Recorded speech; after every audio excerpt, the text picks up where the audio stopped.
The Discovery commander, Elena Vasquez, stood on the bridge of the exploration vessel Endeavour, her dark eyes scanning the star-filled void beyond the viewport.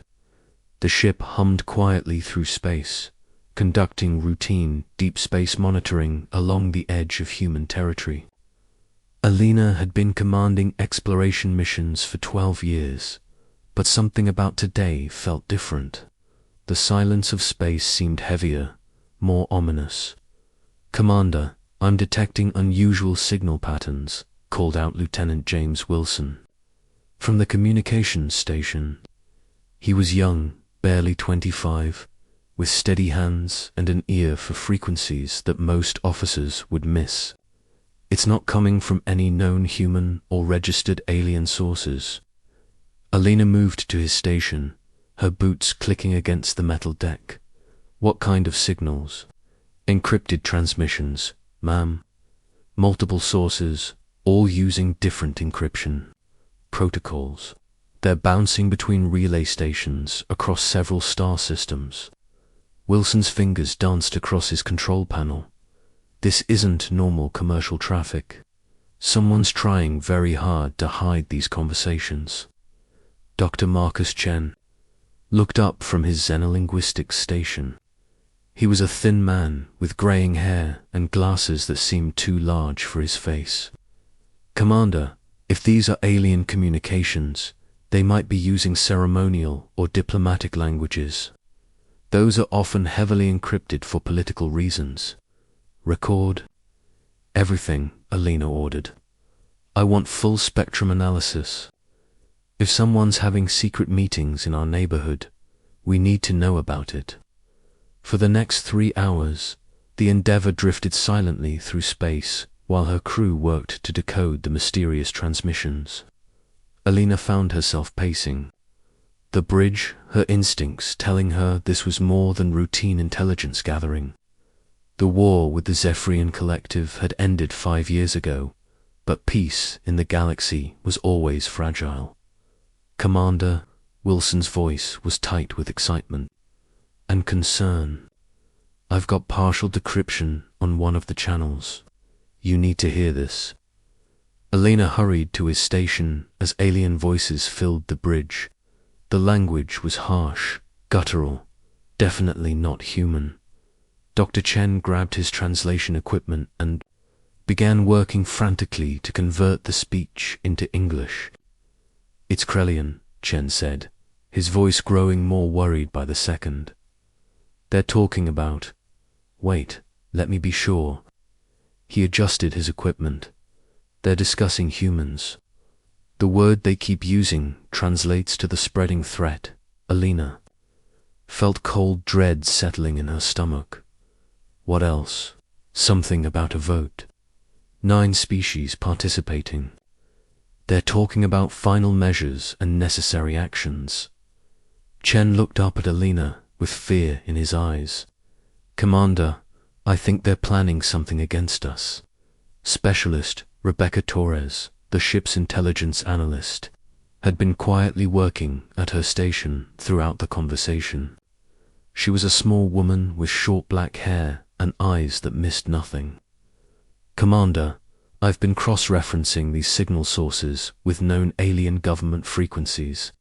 8 of the 9 sources match communication arrays used by Galactic Council members. The Galactic Council." Elena's voice was barely a whisper. The Council was supposed to be a peaceful organization, dedicated to maintaining stability and preventing wars between species.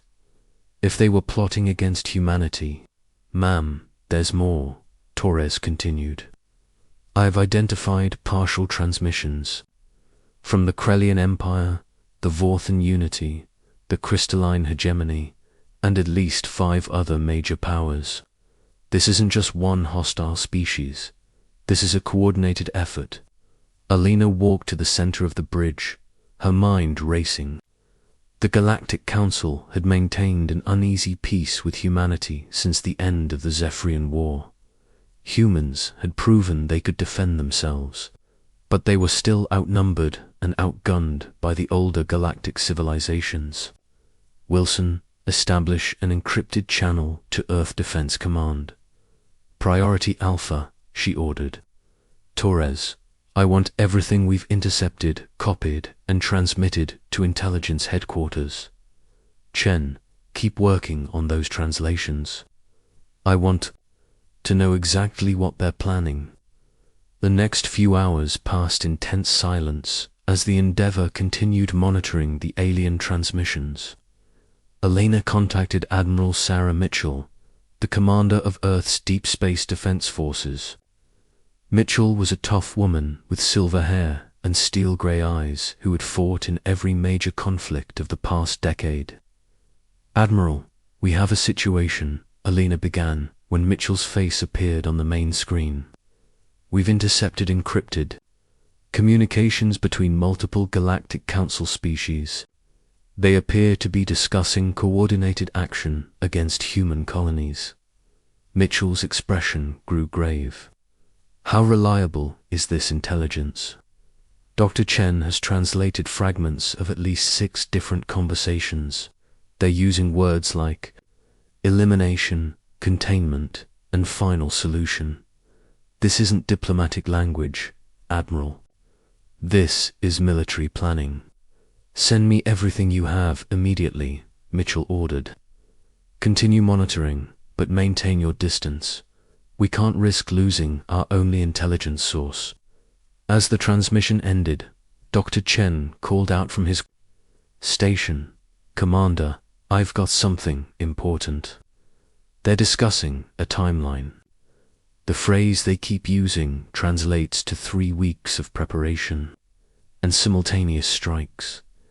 Elena felt her blood run cold. 3 weeks. If the Galactic Council was planning a coordinated attack on human space, they had less than a month to prepare. Torres, what's the force composition they're discussing? Based on the communication patterns, I estimate at least 2,000 ships from 9 different species. They're planning to hit Earth, Mars, the outer colonies, and our major trade routes all at once. Elena stared at the tactical display showing human space. Their colonies were scattered across dozens of star systems, connected by trade routes, and defended by a fleet of only 800 ships. Against 2,000 alien vessels, humanity's chances looked grim. Ma'am, Wilson interrupted her thoughts. I'm getting another transmission. This one's different. It's coming from the peaceful Wanderers' homeworld. The peaceful Wanderers were known throughout the galaxy for their neutral stance and diplomatic efforts. If they were involved in this conspiracy, ... double quotes. What are they saying? Elena asked. Chen worked quickly to translate the new transmission. They're arguing against the plan. The Wanderers' representative is saying that humans have committed no crimes worthy of extinction. They're voting against the proposal. So not everyone agrees with this, Elena said with relief. Who else is opposed? The Ethereal Conclave and the Scholar Collective have also registered dissenting votes, Torres reported. But that's only 3 species against 9. The majority still supports military action. Elena made a decision that would change the course of human history. Wilson, transmit our complete findings to all human colonies and military installations. Torres, prepare a detailed analysis of alien fleet movements and capabilities. Chen, I want every word of these transmissions translated and verified. As the Endeavour continued its surveillance mission, Elena realized that humanity was about to face its greatest challenge. The Galactic Council had apparently voted in secret to eliminate the human presence in space. But humans had never backed down from a fight, and they weren't about to start now. Set course for Earth, Elena ordered. Best possible speed. We need to get this intelligence to the right people before it's too late. The Endeavour turned toward human space, carrying news that would mobilize the greatest military effort in human history. Behind them, Alien fleets were already beginning to gather in the dark spaces between stars, preparing for a war that would determine the fate of humanity among the stars. Alina stood on her bridge, watching the stars stretch into lines as her ship jumped to faster than light speed. In 3 weeks, those same stars might be filled with the fire of battle. But humans had survived ice ages, world wars, and the first contact with hostile aliens. They would find a way to survive this too. The galaxy was about to learn what humans were truly capable of when their backs were against the wall. The response President David Park sat in the emergency session room deep beneath the White House, surrounded by the most powerful military and intelligence leaders in human space. The room was stark white, with screens covering every wall, displaying real-time data from across the colonies. Park was a tall man with graying temples and tired eyes that had seen too much conflict in his 4 years as president. "Ladies and gentlemen," Park began, his voice steady despite the crisis, "we have confirmed intelligence that 9 alien species have voted to eliminate human presence in this galaxy. We have approximately 18 days before they strike." Admiral Sarah Mitchell stood at the main tactical display, pointing to fleet positions across human space. "Mr. President, we have 800 ships total, including patrol vessels and armed cargo haulers. Intelligence estimates suggest the aliens are massing over 2,000 vessels." General Robert Keane, commander of the Colonial Defense Forces, leaned forward in his chair. He was a stocky man with hard eyes and scarred hands from years of ground combat. "Admiral, what about our technological advantages? Our ships are newer, our weapons more advanced." "Individually, yes," Mitchell replied. "A human destroyer can match any alien cruiser, but we're talking about being outnumbered more than 2 to 1. Numbers matter in space combat." Dr. Lisa Park, the chief engineer for the Defense Department, cleared her throat. She was President Park's younger sister, but had earned her position through brilliance rather than nepotism. "Mr. President, there are several classified projects that might change those odds." "What kind of projects?" Park asked. "Quantum torpedo technology, adaptive shield systems, and something we call the Phoenix Protocol." Lisa's eyes gleamed with the enthusiasm of a born inventor. "The Phoenix Protocol allows our ships to repair themselves using nanoscale robots. A damaged human ship can restore itself to full combat capability in minutes." Admiral Mitchell's eyebrows rose. "How many ships have this technology?" "Currently, about 200 of our best vessels. But we can retrofit more ships in the time we have left." General Kim stood and walked to the star map. "What about ground defenses? If they get past our fleets, can we hold the colonies?" "Each major colony has orbital defense platforms and ground-based missile systems," Mitchell replied. "But if they're planning simultaneous strikes, they'll try to overwhelm us everywhere at once," Park finished. "Classic strategy. Hit us so hard and fast that we can't coordinate an effective response." Ambassador Maria Santos, humanity's chief diplomatic officer, had been quiet throughout the briefing. She was an elegant woman with silver hair and a reputation for finding peaceful solutions to impossible problems. "Mr. President, I've been in contact with the 3 species that voted against the war. The Peaceful Wanderers, the Ethereal Conclave, and the Scholar Collective are all offering to help." "What kind of help?" Park asked. "Intelligence, safe harbor for our civilian populations, and possibly military support. The Peaceful Wanderers have a small but advanced fleet. The Ethereal Conclave controls several strategic shipping lanes. The Scholar Collective has the most advanced sensor network in the galaxy." Park nodded slowly. "Good. We'll need every advantage we can get." Dr. Park spoke up again.